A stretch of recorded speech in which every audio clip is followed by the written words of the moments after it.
Hello, and welcome to LangTime Chat episode 41. Thank you. You're welcome. All right. David is the only one I'm welcoming, I guess. Hooray. Yay. I like being welcome. Yes.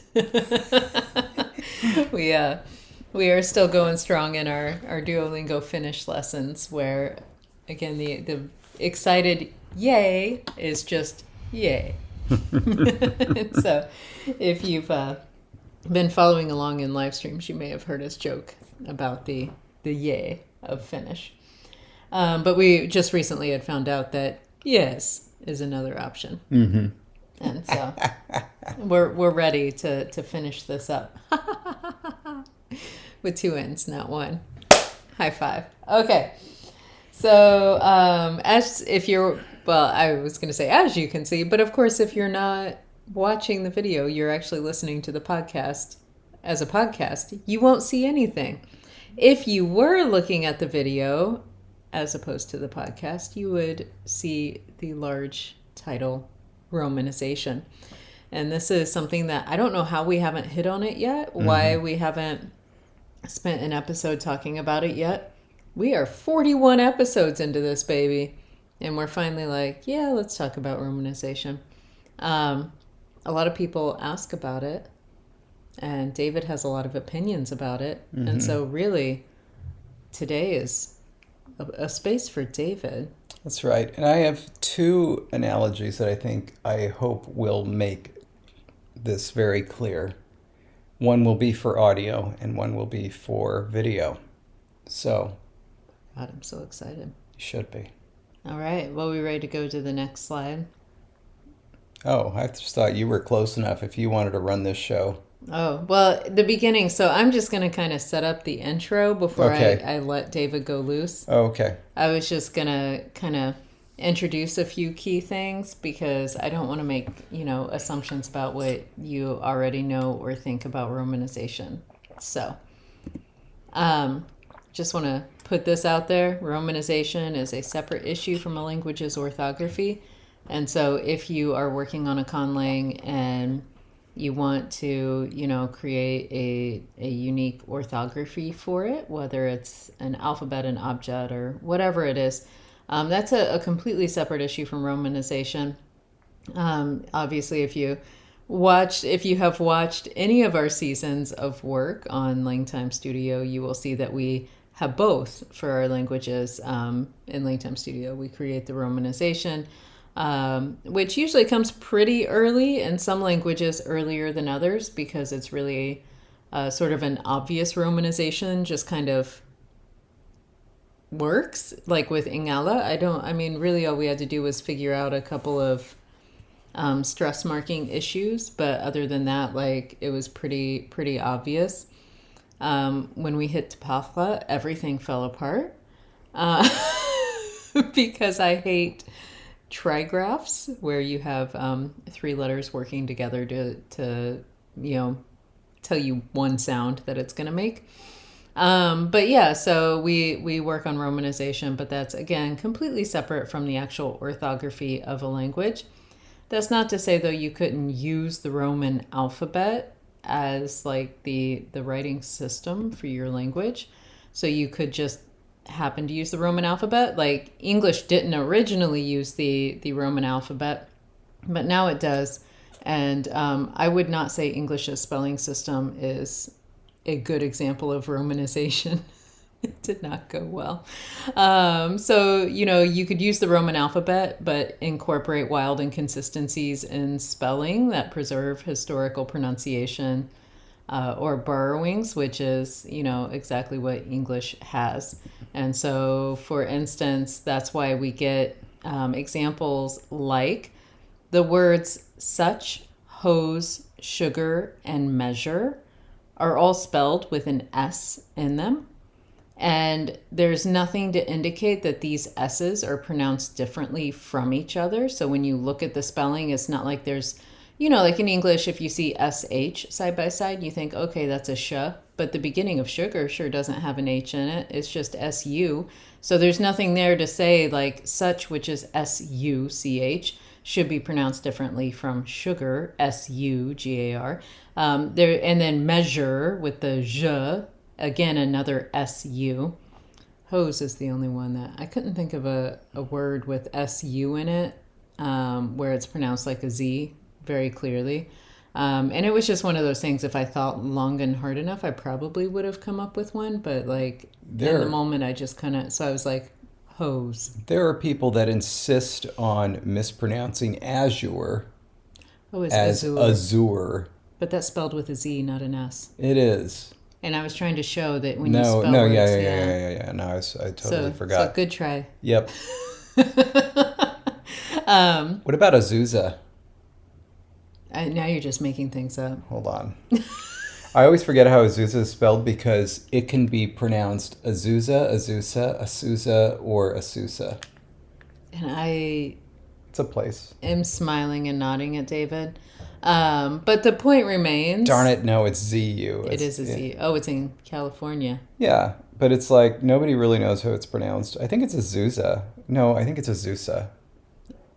There you have it, like the Romanization, but air quotes around Romanization. But like I've heard didn't work very well. I've heard Asusa, like where the Z is pronounced like an S, but well, the S is pronounced like a Z. The Z sometimes gets pronounced like an S. Sorry, anyway. In words, and so that happens too. But this is part of why it's not a good system if you're trying to make it so when you write something, someone can at least somewhat guess what the pronunciation is. These are not good examples. And then, of course, we have words like knight in English, and this one is the one that you see on a horse, K-N-I-G-H-T, and there's like all these silent letters and stuff. So our spelling system in English, it happens to use the Roman alphabet. That does not make it the kind of Romanization system that we are talking about when we talk about Romanizing your conlang, specifically because these kinds of issues where somebody else who doesn't know English could not look at our spellings and figure out how to say these words. And so what we're talking about here is completely different from those kinds of historical spellings that are preserved in English, French, or Welsh orthography, which again happen to be written in the Roman alphabet. We're talking about something different here. I got one. And now David is back. You are going to love it. An S pronounced like a Z before a U. I am so scared right now. Are you ready for this? Jesus. Oh, there we go. Because I kept thinking of examples like busy, but it's like that's before, after a U. It's after a U and before a Y. Yeah. Well, what do you know? Uh-huh. Now I'm just trying to think of more examples, but that will take my head away from me. So I'm gonna stick here. I've set up the system here. All right. We know that we're all on the same page. David is off his phone. He's no longer looking for examples. Uh-huh. And so now we can talk about Romanization, which in general is not a language's native orthography. Like, usually it's applied. I don't know why you would create a language to be like, my speakers had the Roman alphabet originally, and then they used it. Usually it's more of an after the fact, hey, you already have this language, and we're going to be applying this other system which was not created for your language. The only way it would really work as a sort of native orthography is if you only had sounds that matched up with the letters of the alphabet. Because that's part of the problem, is that, as we're going to see shortly, there are a lot of sounds that just aren't in the alphabet, and it makes it difficult. Okay, so I think the major goals, I put 2 goals here. I didn't reword. We're going to get to some interesting wording here in a second. But I think the goals of Romanization should really be the major goals. Consistency. So that is, when you see an S, it's pronounced the same way every time you see it, or at least close to the same way every time you see it. Not like our S, Z, Esh, and J examples that I just showed you, or we just talked about in English. And I also think transparency, that goes along hand in hand, I think, with consistency. But where somebody who doesn't know your language at all could pick up a piece of text written in the Romanization system and could be able to at least guess or guesstimate like how to say the language. They may not be right on everything. They may not, like maybe your ah is pronounced ah and you don't have an ah at all in your language, and that's not something you'd know unless you looked at the phonology. But like, you're going to be in the ballpark. It's not going to be so awful. Um, and then I we had talked about this a little whenever I told you that this was going to be my idea, and I had said that maybe the system could also be slightly underspecified, but David disagreed with that, and I meant to take this note out, and I didn't, and Oh here no, we are. you leave it in. You leave it in. I There are instances where I find it helpful that, for instance, in English, the past tense suffix we have ed, right? But like it's not always pronounced that way. Sometimes it's pronounced as a T, sometimes as a D, and sometimes as id as a whole, syllable. I think it's helpful though to be able to have past tense marked with a suffix that's something you can look at a word's form and be like, oh, I see that suffix. I know what it is. And because it's predictable, you could write that when you see this suffix, it's pronounced this way when it follows this kind of sound, but this way when it follows this other kind of sound. And for the most part, it holds totally true, even in English's wild system.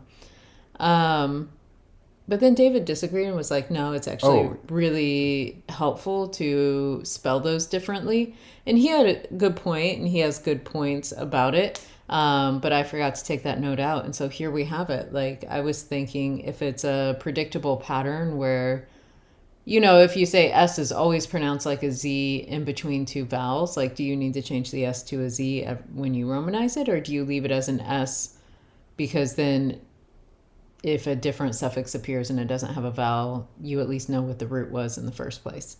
don't be clever. Don't be cute. No, you change it. Of course you change it. You change it for the pronunciation. If I want you to, the reason why the English example, I think, um, comes to mind is because English is already written in the Roman alphabet. And so you generally don't need a Romanization for English because who would it serve, right? But you could actually do a Romanization system for English. That is, ignore the orthography of English and instead create something that makes sense. And you absolutely could do that. And if you did, then absolutely 100% the English past tense would either be spelled, whatever you're doing for schwa in D, or just D, or just T. Same thing with the plural and also the genitive and the third person singular present tense would either be S, Z, or schwazi. Yeah. Or small cap IZ. Or ID, I mean. What? I tend to get an I in those situations instead of a.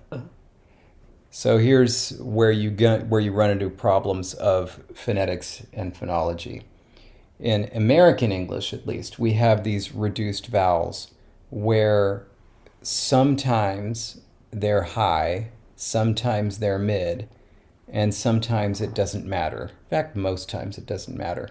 But this is where you start talking about words that are really long. So, like, for example, like, if I don't know what this word would mean, but like organizationalisms, right? And so you have some vowels whose quality is important. So imagine this word organizationalisms. First one is important. It's got to be this O, right sound, right? Next vowel is not important. So organ. So it's not even important if there's a vowel there. It could be a syllabic nasal. It could be a vowel. It could be a mid vowel. It could be a high vowel. It's going to be a central vowel. I love that this was your example when all you had to do was talk about the word organ, because it could be organ, it could be organ, it could be organ. Right. Like, you didn't have to keep going. No, no, no. You do have to keep going. You do have to keep going, and I'll tell you why. So you have organ, and then that next vowel tends to be high. It does not have to be.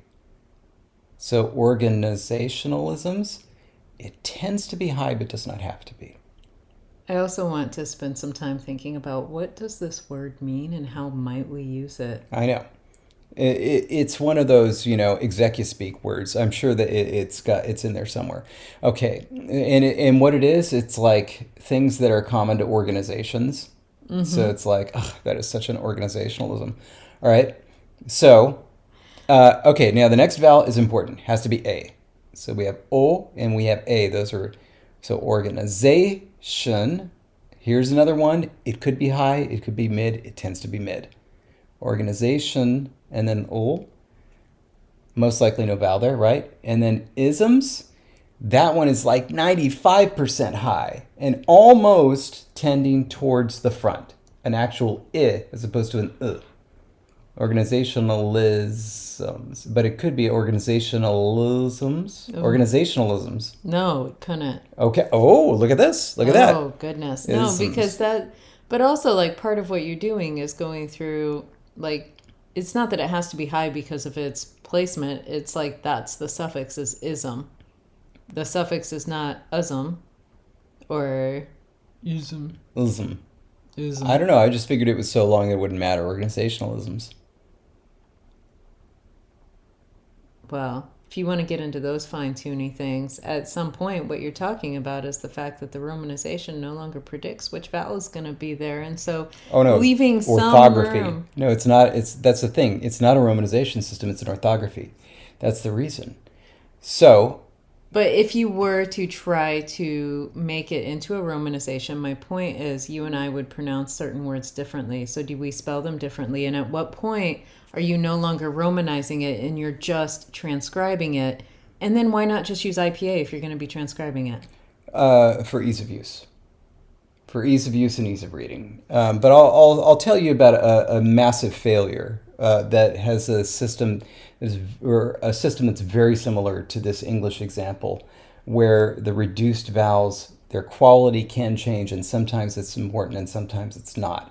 Anyway, what I argue is that for all these vowels, especially also before the things like R and N and L, and that can be essentially syllabic, is essentially it's the same type of thing as in ASL when you have a sign that moves from one place to another. And it's like, well, is the movement really important? It's like, not really. You don't even need to say what it is because the movement happens naturally if you move your hand from one place to another. It's the same thing. You just kind of get this vowel by just saying something as you move from one consonant to another with no stress.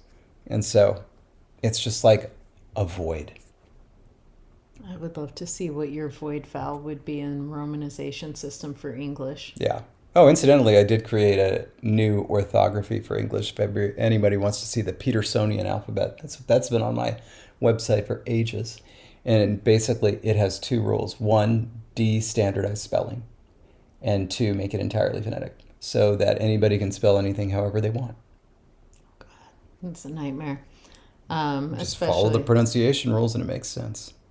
Yeah, but if you pronounce words differently, then you could very literally not be able to understand a word that you know because you don't understand the way it's being pronounced. Just like there are times I say a word to you and you have no idea what I'm saying.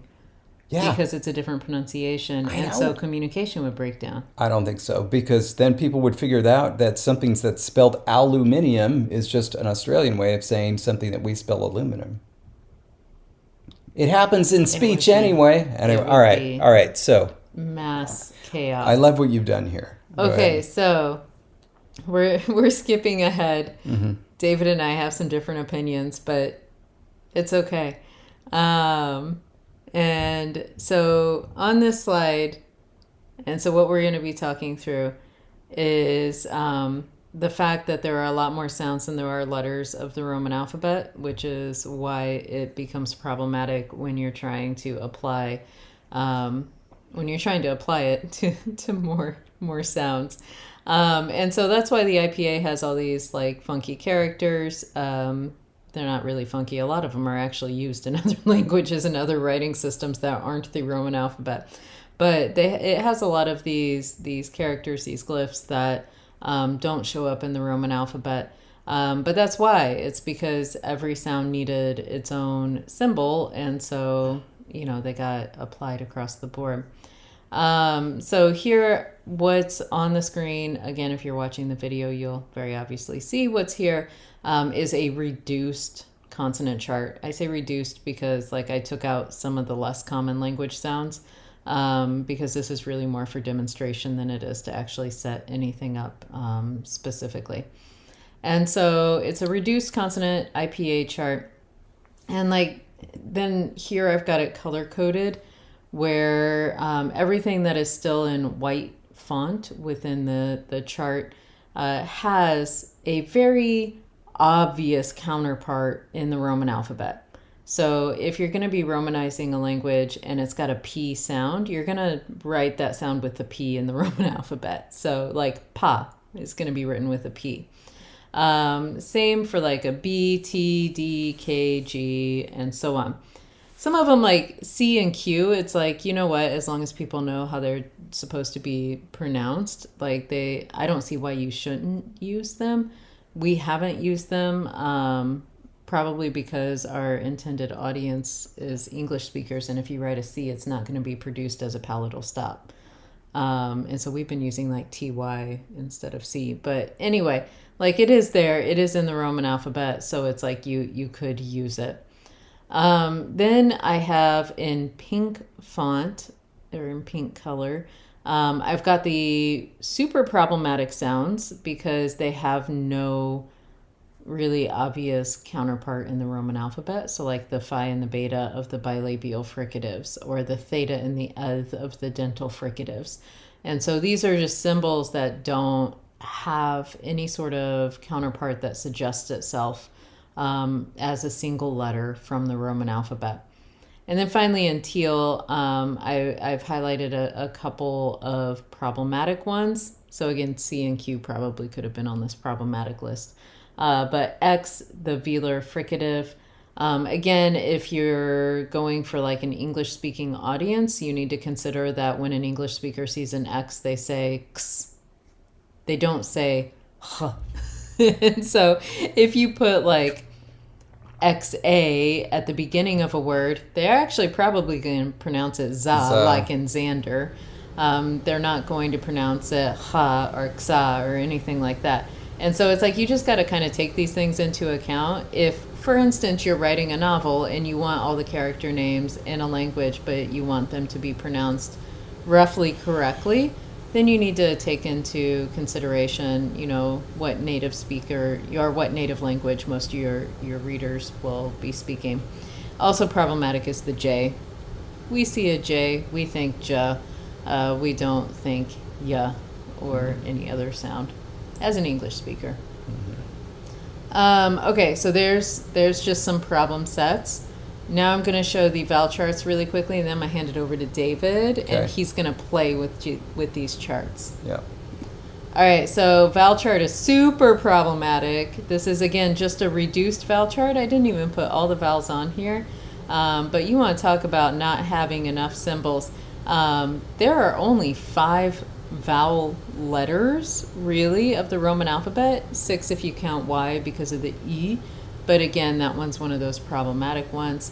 And so really the E, U, E, O, A are the only kind of safe ones. And even the A is not so safe because if you happen to have a low front versus a back A, you can't use the A for both of those. You got to do something. Mm-hmm. And then the rest are in pink because, I mean, I, A, U.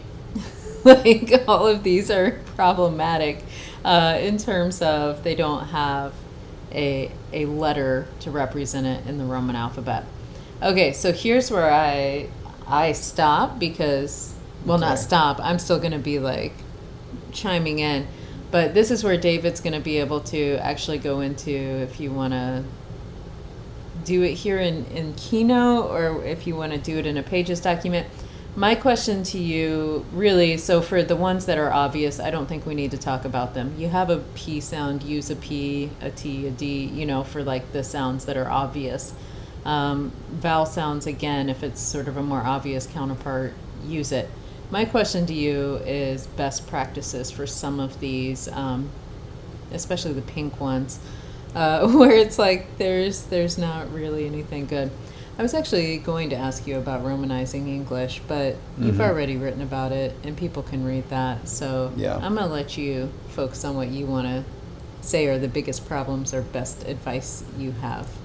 All right. So the first thing, this goes back to the question I often get, in interviews, and you've gotten too, which is, and it's just always so quaint. I love the way that it gets phrased. I wish that we could just get sound bites of these and from reporters and just like put them all in a row.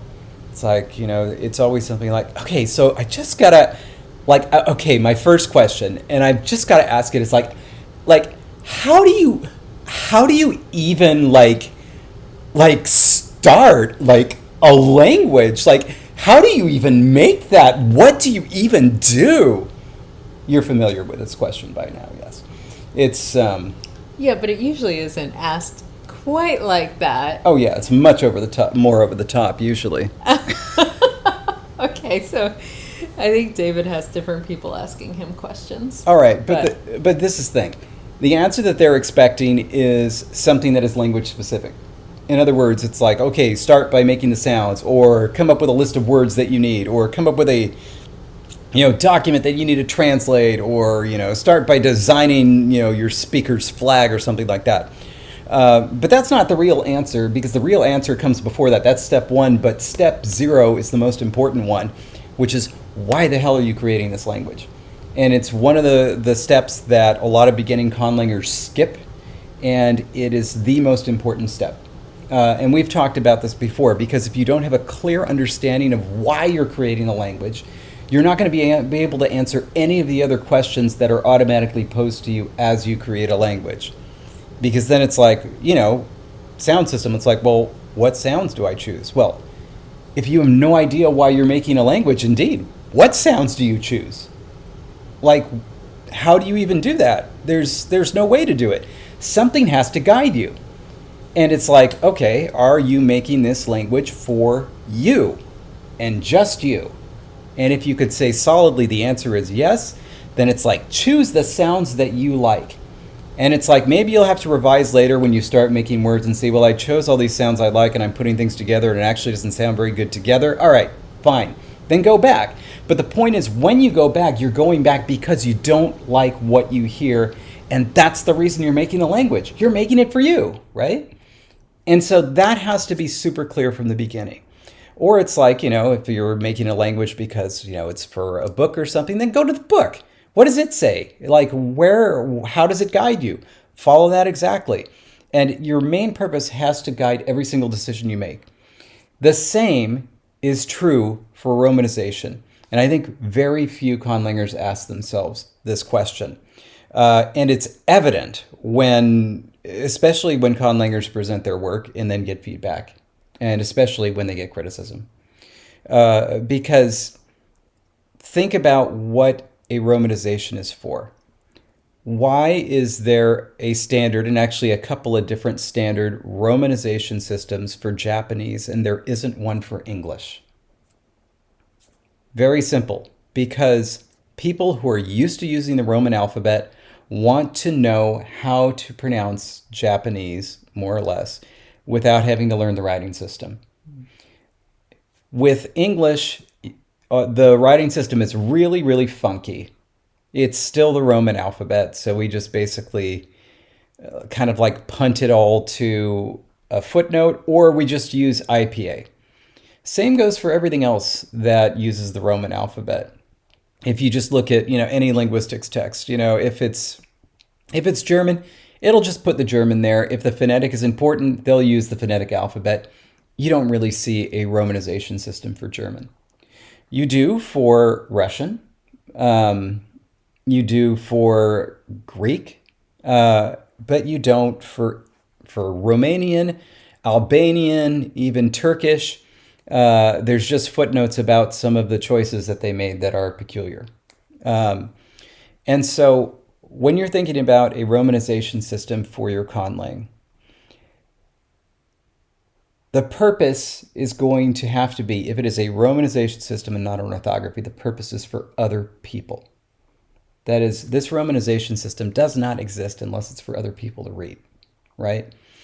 Um, if it's, so here's the thing with orthography, right? This is supposed to be the way that either your speakers, if it's a fictional culture, this is the way that they write their language.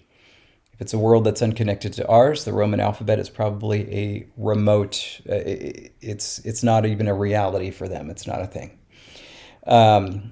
If it happens to be set in Europe, all right, then the Roman alphabet might be relevant. And a great example is, oh my God, um, say some words for a second, Some words. especially since I am totally putting you to sleep. Um, Britannic. Andrew Smith's Brythonic. Oh, you couldn't remember the name? So help me. Uh-huh. Must you embarrass me? If only we had some sort of a video and audio editor for our high level productions. Um, So, well, no, I didn't know if you, I didn't know what you were looking up because you obviously had me say some words, and yeah. so Anyway, I didn't know what you were looking up. So I was just asking. Sorry, it's all right. didn't mean to call you out. All right. So yeah. So for Andrew Smith's Brythonic, this is a Romance language that is spoken in the British Isles in an alternate history, and it's written with the Roman alphabet. And so the writing system that he uses the Roman alphabet as an orthography, which it should. It's set in that world, in that place, and the choices he made were informed both by history and art. So the orthography that uses the Roman alphabet is a part of the presentation. Um, for something that has a unique orthography, something where you've designed a script, the romanization system is not part of the presentation. The romanization system is there because you don't want your readers to have to learn your writing system in order to understand your language. That's the purpose of the romanization system. And that's the full purpose of the romanization system. And so when you are making choices about how to romanize something, then you have to make it with that goal in mind. A lot of times, if confronted with this, a conlanger will say, uh, I just spell the F with a Q because that's my aesthetic, or I just like the look of it. And that's fine. Then what you need is a separate romanization system that doesn't have to deal with that garbage for the people that look at it. Now, the the only reason not to have that is if you just don't share your language, which is a choice, and that's fine. Um, I had a thought, and now I can't remember what exactly it was. But it was connected to because you had said that, one of the reasons to do a romanization in the first place, not just for shareability, but is also for ease of typing. Because if you are familiar with typing in the IPA, then you know that sometimes getting the characters that you need typed, you go, like, where is that one R shape again? And you have to like hunt for it, and it can be difficult. It can also be difficult to render correctly because sometimes I know people. I specifically know this from student work where it's like students would submit work to me and it would show up as boxes where there were IPA characters. And it's like, well, that's fun when you're trying to look at a transcription and all you see are like boxes every time there's a character that's not part of like, the native system. And so like, I definitely get that, but then that made me wonder if that's one of the reasons. I know you have many more reasons for not liking diacritics, including the fact that they're inconsistently applied. but with diacritics, that then makes it Okay. more difficult to type and make sure it's rendering properly. Yeah. So that's Especially when you layer diacritics, where it's like, well, you need the nasal plus the accent plus the little under thing. right. This is where secondary considerations come into play. So we'll get there. Right now, let's sit a moment with the function of romanization, because I think it's really important. Uh, because ultimately, what you have to decide is basically, is access to my work important? Is this do I want people looking at this? Am I ever going to show it to anyone for any purpose? And then in that case, I want you to consider that when you develop a romanization system that is, quirky, and, you defend it by saying, well, I just like the way it looks. Consider that when you make, say, a video on YouTube, you could do something like this. Let's say that you just have, I don't know, cooking videos, and you just apply a filter that looks like this. Let me make sure that it came through here. Yeah, there we go. Okay, and so now we're going to talk about romanization. And you'll see that if you're looking at this, oh wow, it's a funky way to spell it. The screen is like really dark and like faded, and my defense for this is that like I just think it really looks cool, and like I want my videos to look like this. And it's like, okay, like you can say that, but we can't see your videos. And that is essentially what designing a bizarre romanization system is. It's nothing. It does nothing more than prevent access to your work, because how you are writing it isn't the point. The point is how the language works, and that's what we're trying to figure out. Anyway, I'm going to disable my awesome filter now. And now, so that was visual. And then for audio, I want you to imagine that I decided to just start talking like this. I got a pillow in front of my mouth, and I think it's really, really cool. And so when I record my podcast, I like to put this pillow in front of my mouth because I sound awesome. But it kind of makes it suck to listen to the podcast. Anyway, so I was wondering how long you were going to keep doing it. And then I was wondering also if I needed a pillow to join in or if I should just wait. So I waited. hang on a sec. I want to hear what Pillow Jesse sounds like. You kind of have to shout. Oh, yeah. And were you like holding it real tight? Oh yeah, you gotta like push it right in your mouth. I think Pillow Jesse is awesome. Were you also doing a voice? You told me I had to kind of shout. That was me kind of shouting. Yeah. All right. Okay. I think it was obvious what I was doing. All right. So now, Yes. with that out of the way, Well, and I will say, if you happen to be watching this and you teach a conlang class where students are creating their own languages, one of the reasons I never had my students do a romanization is that because romanizations, even if you're consistent within your own system, and even if you, do it in a really well thought out, nice way, when you're trying to grade 20 different languages, you have to be able to consistently remember to apply different romanization strategies across them. And so I always have my students, they had to write every example in IPA. If they created their own writing system, they could provide the writing system, but they still needed the IPA so I could check everything.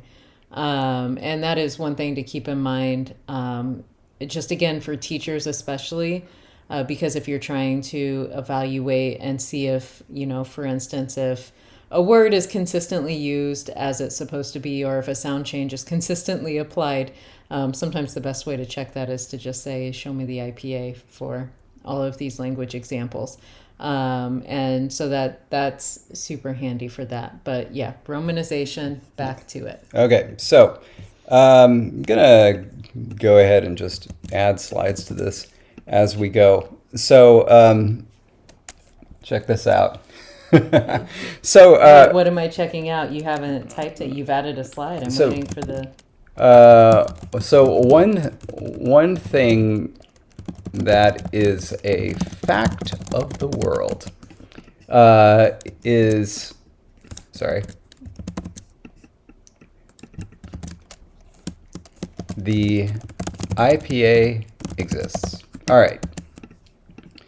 And I mean, this kind of goes without saying, but I think it's actually really important that we understand that the IPA exists because there was a time before the IPA where there was no universally or internationally accepted standard for transcribing speech.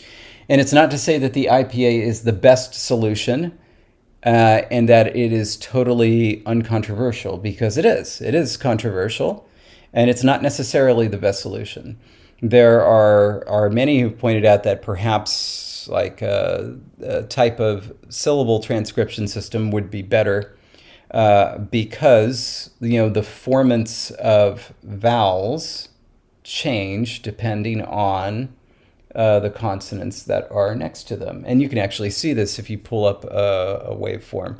So it's a bit of a fiction to say that the vowel in TAPAMANAKA, that A is all the same, because it isn't.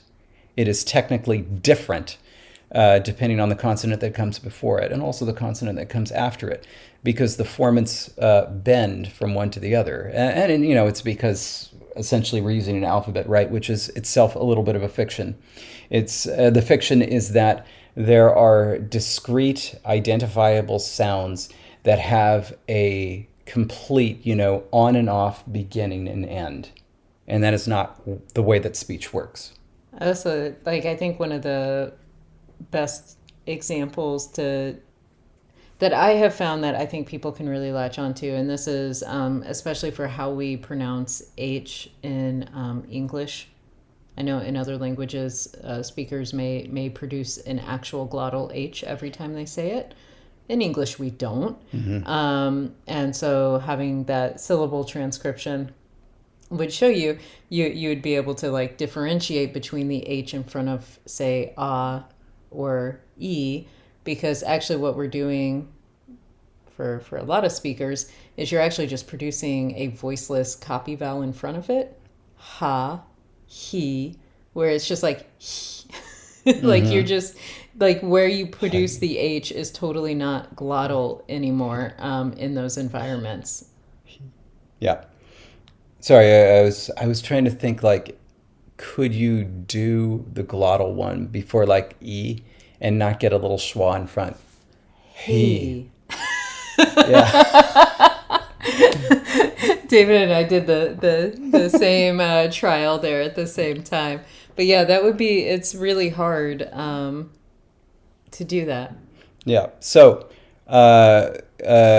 thing that is a fact. One thing that is a fact of the world. So yes, the IPA exists. In fact, I'm going to change this slide to some facts of the world. The IPA exists. All right. Hold on. As a side note, we thought we had chosen the quietest time to be able to do this, and already the air conditioner kicked on. Now our air, whatever that is, it's apparently doing what it's supposed to do. Every now and then I'm still getting fireworks outside. Yeah. So it's, we did our best. Okay, some facts of the world. The IPA exists, and second, Unicode exists. And this is something that I hope, I don't even know if younger folks can appreciate how important this is. But for early conlangers, right, when we were just getting on the internet, Unicode did not exist. And not only that, it was essentially kind of a Wild West type thing. So Macintosh users, like the keystrokes that we would do sometimes wouldn't line up with the same keystrokes that Windows users would use. And so we would send emails back and forth on the Conlang listserv, and it would look okay to some people, but not to others. It depended on what type of machine they had and how updated it was, and what browser they were using. As a way to compare this for somebody who is, say, younger or who did not have the computer experience that would have helped understand this crisis, really, is emoji differences that are still not standard from an Android to an iPhone or something. Or honestly, even from like an iPhone to a desktop, because Jesse and I had this issue. There was an icon that we really loved to use on Discord. Like, this was the same program, right? And it showed up one way when we were using our iPhones and another way when we were using the desktop. And it's a little odder, and one of them we both agree is cuter. Oh, one of them is adorable. The other one is ridiculous. It looks like an otter rocket. Yeah. God, I forgot the otter rocket. Yeah. And so it's just silly. It's no longer cute and adorable. But if you use it on a phone, it's really cute. Yeah, and also a lot of Discord users will be aware of this one because it's so common. The regular frowny face, so just colon followed by open parenthesis, is like its mouth is open. It's no longer a frown. It's like it's aghast or something, like, oh. Yeah, and it's like, I know that every experience, like for anybody who uses Discord, the first time you see that, you're like, what? That wasn't what I meant. David totally, when he said that, made the Discord frowny face. It was not a frown. Right. So, okay, yes, you're right. That is a nice analogy. But you can imagine that on a Conlang email server where the whole point is to share information about languages. If somebody comes in there and starts putting in their accented characters on their Macintosh, and somebody responds on Windows and says, like, that all looks like gibberish to me, and vice versa, it was really, really frustrating. And so that forced us to come up with methods for transcribing sound and also transcribing our languages that only used ASCII. So basically lowercase letters, uppercase letters, numbers, and the shift versions of numbers, and then a couple of other punctuation marks.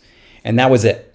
We had an entire version of IPA called Sampa, and then an updated version called XSampa that we would use for IPA transcription that included things like curly brackets and ampersands, both very common. So we were forced to do that. Now Unicode exists, and so we can be aware of the fact that what we type is going to be seen the way that we intend. So because of that, once you're moving on to like, all right, I'm devising this romanization system, and I need to, and I want people to be able to read it. I want it to be more or less comprehensible. The question is, especially as your phonologies get more complex, the question you should always be asking is this better than IPA? Because IPA exists. Is there, and especially as you start to get into different versions of Unicode, that's actually different. You know what? Setting that aside. All right. So basically, yeah, is IPA better than what I'm doing? Because if it isn't, just use IPA. It's fine. Especially now that we have Noto sans, you can have bold italics and bold italicized versions of all IPA characters. So you can have a full, gorgeous, writing system using IPA if you just use the Noto series of fonts that Google has. So the second question is that, yeah, you can do anything that you want with Unicode. And you can start to code things really well with Unicode. But then the question is twofold. Number one, can I type this easily? And number two, is it comprehensible? So, and this is where I think you have to think of both sides. So there are a lot of people that use like Q for Engma and also Q for CH. I'm sorry, Q for like cha. Yeah. Anyway, both of these are mistakes, of course, but what they speak to is that it's difficult for certain languages to have digraphs be understood as single segments. Mm-hmm. Okay. And so, like, a good example is actually Chakobsa that we did for Dune. It's got a sh sound, which is sh, but it can also allow for an h to follow an s. Yeah. And we always had to look at how it was written in the orthography to figure that out. Yeah, and I just kind of I didn't realize it until it was too late. It actually, I want to say, and I may be misremembering this, but I don't think we realized that problem until we were actually working together on Dune 2. Yeah. And so this is like Chakopsa had already been created by David. He had already used it in the first Dune. And everything had been fine based on what he had, but there was like one root in particular, and I don't remember what it was, but it was something where all of a sudden when we put it in, like, I think it was the passive form, I think that's right. because there's like a ha at the end. And the passive ends in an s, yeah. And so it was like maybe it was the perfective and passive together or something. I don't remember exactly what it was, but it was something where like we wrote it out, and when David was reading it, he said it a different way, and all of a sudden went, but that's not right. And so it took us a while to like figure out what had happened, and it was that it shouldn't have been a sh. It was a, I don't know, like masha or something. And so yeah, digraphs can be difficult, and you can run into things where it's like you've been using a system for a year in a language, 2 years on a language, and never ran into a particular problem because you just didn't have any roots that fit a particular shape where it would have been a problem. And then suddenly you have it, and you have now the digraph issue. Yes. So what the way that I like to think of this is that these are backups. In other words, what you should aim to do is create a romanization system that users of the Roman languages that are going to comprise the majority of your audience can read very simply, that use no diacritics ideally, and that have no unintuitive assignments. And then, if your language demands it, this is where you start to go to some of the backups that you have to do for some reason if it is desperately important. Often I see romanization systems that have resorted to chicanery, for lack of a better word, that is unwarranted. Oh my God, I've always said that word differently. So this is something we would spell differently in our Romanized English. Yeah, but what else would it be? I'm just gonna look up how it's pronounced before I tell you. Okay. I mean, it can only be pronounced one of two ways, right? Well, yours is correct, so congratulations. Yeah, but I mean, the only other possible one, like, how were you going to pronounce it? We are in the middle of a podcast. We should keep going. Well, were you going to say chicanery? No. Oh. And so now I'm going to leave it at that. Okay, so David. I now want to know nothing else but this. I will say, like, in case any of you are listening to this and say, okay, so since we have IPA and Unicode, and can share those more easily now, and there are IPA keyboards, which, make it easier to type. And of course, many of you who watch the stream have even mentioned you've made your own keyboards for keystrokes that make sense to you. So there are a lot of arguments for just saying, you know what, I'm going to use the IPA and not do a romanization system.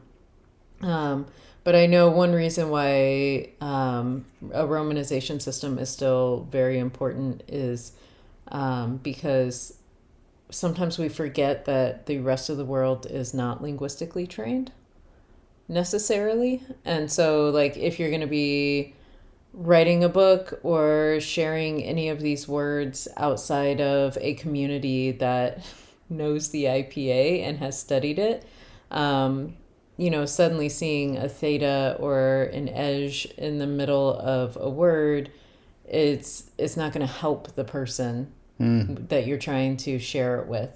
It's also not going to help with, like, for example, David and I type out all of the dialogue that we share with actors, and it's like, that they will be able to access pronunciation if you do it in a romanization system, and if you fully explain, like, when you see the A, it should be pronounced this way. When you see this, it should be pronounced this way. You can't be guaranteed that all actors have been trained with IPA. And so, because of that, it just makes it much more shareable, again, for people outside of our community. If your goal is to share your work within a conlang community, then honestly, again, I mean, IPA is there for a reason, and it also makes sure you don't inconsistently apply certain things. Yeah. And I will say one benefit or one thing in favor of IPA is that if you're going to force somebody to learn something, at least learning the IPA sound is useful. Yeah. It's broadly applicable. Having to sift through your documentation to discover that Q with a hot check is pronounced is not going to be useful to them ever. No. Um, so I feel like we could do an entire second podcast on this and talk about specific choices. Because something else I wanted to mention is that if you're going to have a place to have, so in other words, if there's a place to go less than phonetic, it's with the vowels. That Right, and I think that's honestly why I started with that note about underspecification, because I know that we have created languages with romanization systems where it's like, oh yeah, we're not going to, differentiate a from because the occurs in closed syllables and the a in open syllables, and it's like, you just, like, that's something you can say and be done with it. And also I know, like, a and are, so closely aligned in terms of sound anyway, that it's in most cases not going to, I mean, I'm in some languages it does make a meaning difference. I mean, get and gate are two different words in English. But negative and negative aren't. No. Um, and neither are leg and leg, and I'm a leg speaker. Yep, egg and egg. Megan and Megan. Ugh. Why would you say Megan? Oh, there are some people who say, why would you say Megan? Because Megan is the name. Okay, so honestly, though, like, hold on to that secondary thought that you had, because I would totally be on board with doing another episode where we dive into specific choices of romanization. Yeah. I'm totally on board with that, and that means we can, keep this discussion going in terms of. So it's a slight detour. Sorry, everyone. Slight detour with a lengthening. Yeah. I like that. So we'll get back to the best practices. You just got to wait a month. Yeah. Then, so next time, I promise we will talk about a language that I did field work on. We don't say field work anymore. What do you say for it? Language we studied in graduate school, where others have gone on to do work in it, and they did something to the phonology that is humiliating, to be honest. Like, I just look at it and I'm embarrassed for them. It's a field methods Field methods. class. There we go. Field Okay, methods. But no, well, it's the field part. well, and that's what I thought you were Yeah, saying was problematic, it and is. I could have sworn that there is a better version of that. Um, keep going. but yeah, just a language study. But essentially, there is a. You know what? Forget it. We're gonna talk about it right now. We're gonna do it right now. I'm gonna borrow this slide of Jesse's, and we're gonna make it. Okay. So this language called Tetogobela has these 6 vowels, and they occur in pairs. Oh, you know what? I'm sorry. There are people listening too. Okay. The language, Tetogobela, has 6 vowels. I, U, E, A, O. These occur in 3 pairs. They are high-low pairs, and the language has high-low harmony. And so I and E vary. So you will have like a suffix like, ikuji means in the, or at, in or on or at the boy, whereas ikobwa means in or at the woman. And so basically it's E for the high vowel set, A for the low vowel set. You also have the plural. So like uji is boy, leji is plural, boys. Or is that man? I can't remember. So it's leji with a schwa. And then I need one that is, yeah, obwa is woman, and then labwa is women. And so there was another. So you have, uji, obwa, so u-o, and then leji, lobwa. I think it's lobwa. I think it's with an O instead of an A. But anyway, all right, that's how the alternations work. Okay, you have these 6 vowels. Great. There is a 7th vowel.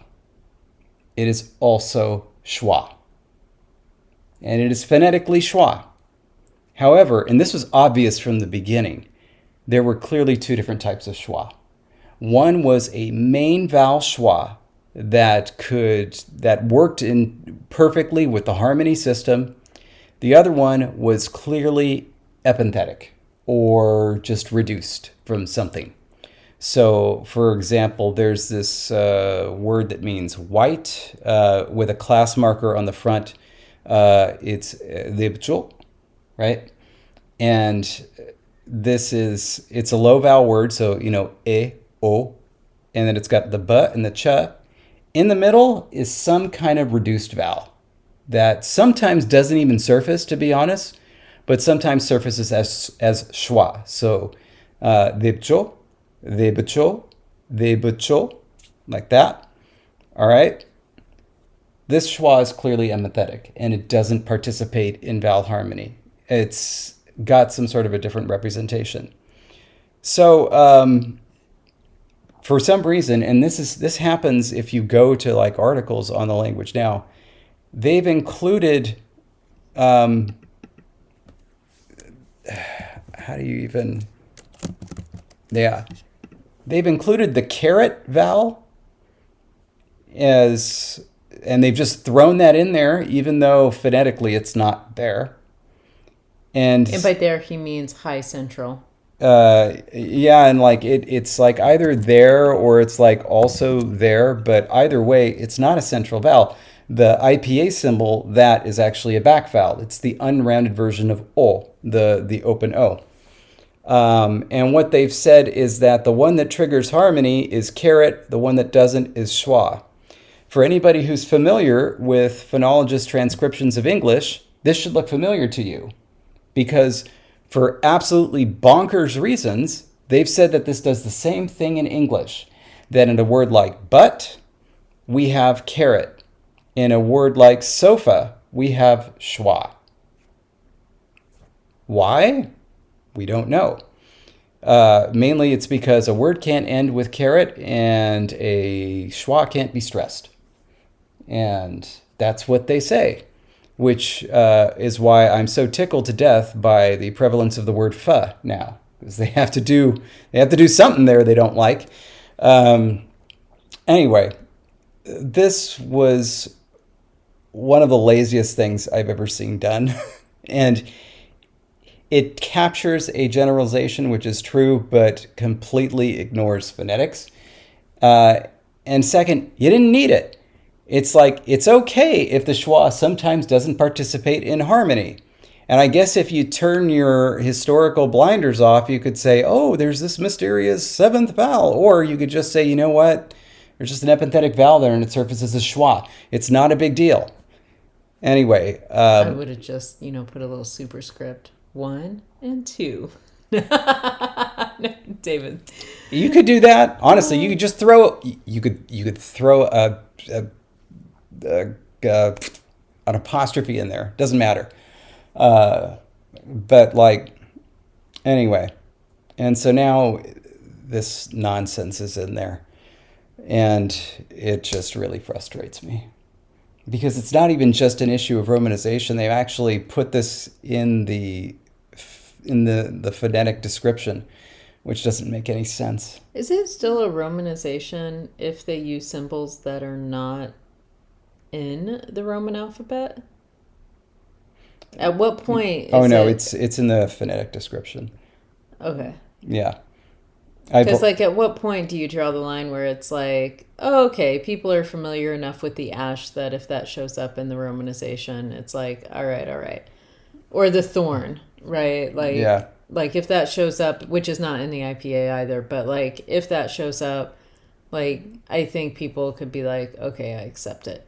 But like, at what point do you say, well, the carrot, if it's in a system, it you wouldn't really say it's a romanization. And the other thing that just totally drives me up a wall is like they say that there's like these two different symbols for these two different vowels, even though they're pronounced the same. They have written, they say that there's a voiceless dental stop in there, even though it is pronounced like a fricative. So we have, ereth, clothing, and dreth, which is, dreth I think is the singular, ereth is that in the clothing? And then there's like, engath, which is the word for tooth, engath, and it is a fricative. And they write it as a stop. And it's like, ah! Anyway. Yeah, it was actually a big disappointment. The only big disappointment I had when studying classical Greek was finding out that the theta was not a fricative. Neither was the phi, nor the chi. It's just aspirated stops. And I was so disappointed, though, because I was like, but... Anyway, yeah. And so I would still frequently get those wrong because in my head, pho and th were the pronunciations of those letters, but they were not. We might have been better off if the Greek alphabet had swept over Western Europe and elsewhere instead of the Roman alphabet, because then we could have had two different symbols for a versus and o versus o. We'd have run into other problems though, because there are a lot of things missing. Would have had an extremely useful letter for psa. You do need that.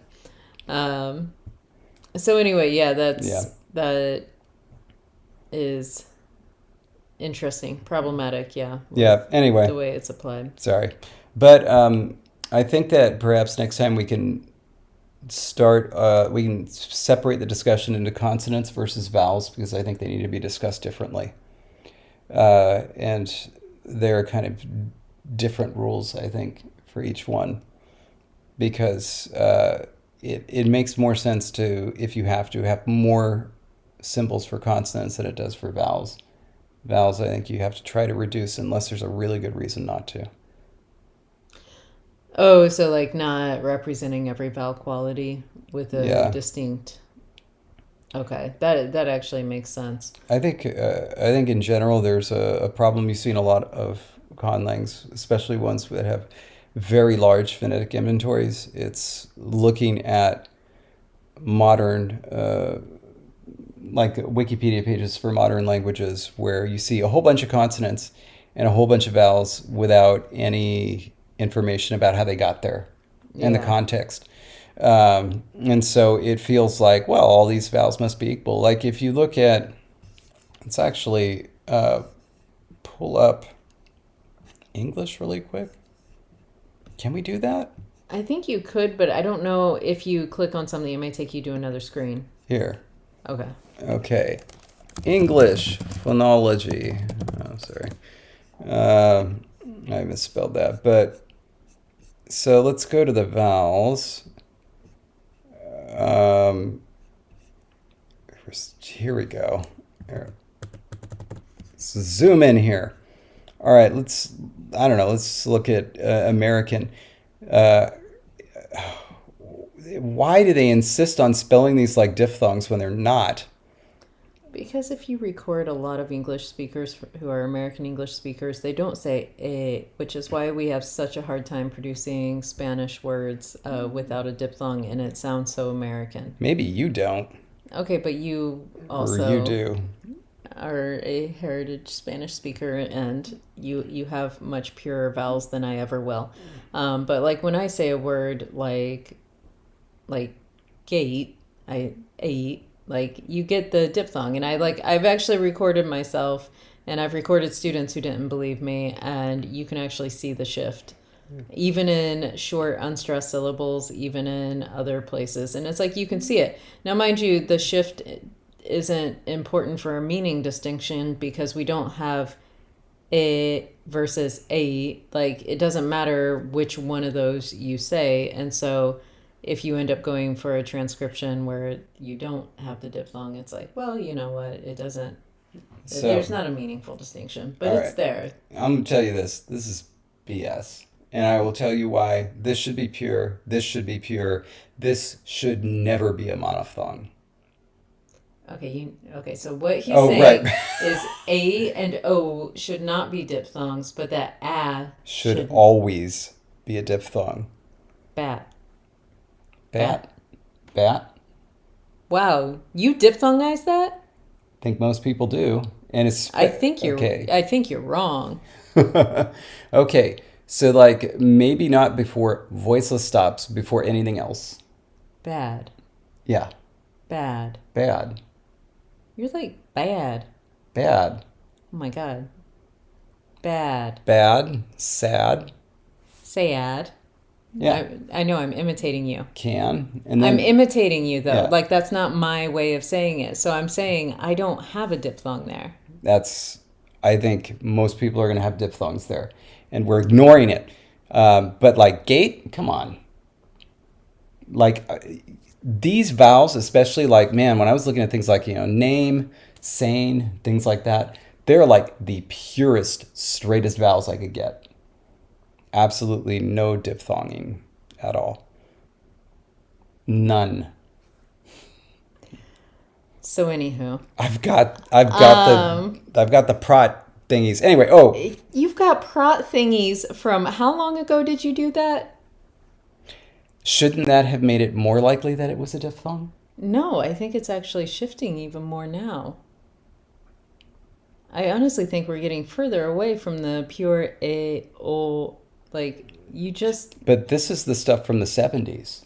no. This is in newer works.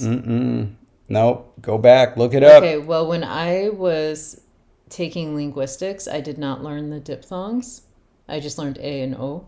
Like, I learned I and ow as diphthongs and whatnot, but I did not learn to transcribe those diphthongs like that. It wasn't until I was actually teaching when I realized all of the textbooks that I was getting kept saying, like, there is no pure A or O in American English. And so, like, part of me recording was because I was like, what the heck? And so then I started recording and I started realizing, oh, I totally shift when I do that. Same for you can go on and on about the ash being in bank, but like I legit recorded not only myself, but many students doing it because I did vowel comparisons, and ban and bank were said with the same formant vowels. Mm. And so I get that you did a study, but you had, particular speakers in it. I've also done studies with prop because I was very curious because I didn't believe it because I kept having people tell me that's what it was. In my phonetics class, we had one of the assignments was to record ourselves and to swap out the codas to see if we could produce the, I forget what the name of the effect is, but where it's like you hear something different by putting a different coda in there, even though you know it's the same vowel. And it works very, very well, except that for damn, he had us record damn, and then he had us put a K at the end of it. And most people, at least the ones that were from California, were like, I can't tell what this word is. It sounds really weird, like damk. And he says, well, it was supposed to sound like dank. And they're like, oh, because it didn't sound like dank to us. But also, what a weird word. Dink? Yeah. Come on, the dank. The dank. It's a Simpsons reference. Oh, sorry. I did not get that. Nah, you But got it's sort of a random word, though. it's a D&D word. All right, but okay, so we got a little bit sidetracked. I apologize, that was my fault. We are so sidetracked. We are now over time. I know. And we haven't gotten to what you were trying to say. Here's the point. Ignore these diphthongs down here. So in other words, the I, oi, and ow of English. If you look at the rest of English, and also they have some that are in parentheses, we're going to ignore those. You could look at English and say, oh, English has 1, 2, 3, 4, 5, 6, 7, 8, 9, 10, and let's just throw in 11 vowels there. That means when I create my conlang can have 11 vowels. So I'm going to choose my 11 favorite vowels, and those will be the vowels of the conlang. And then you just set up all of these words, and you see words like this, especially like first-time conlangers, where it'd be like just any vowel can be in any position. And so you have you'll even have minimal pairs for words that end in like E versus I, or U versus U, because they just kind of take the vowels from English. And the thing is, this chart here, when you throw up the vowels of English, it completely belies the real situation of English, which is that, yes, we have all of these vowels, but you can't have them everywhere, even though you can have minimal pairs with almost all of them. You can't have any vowel anywhere. And that is because of the history of it. And so, anyway, there. Speaking of getting a vowel that shouldn't be in a stressed, elongated position. Yeah. Okay, so yeah, we will continue this discussion next time because I think we're over now. If I remember correctly when we started. You know, it would be funny if we put a timer on this thing and just had it end at an hour. We saw what happened. And so, yeah, we'll pick back up with Romanization next time when we go into some specific strategies for thinking about, consonant and vowel sounds and how to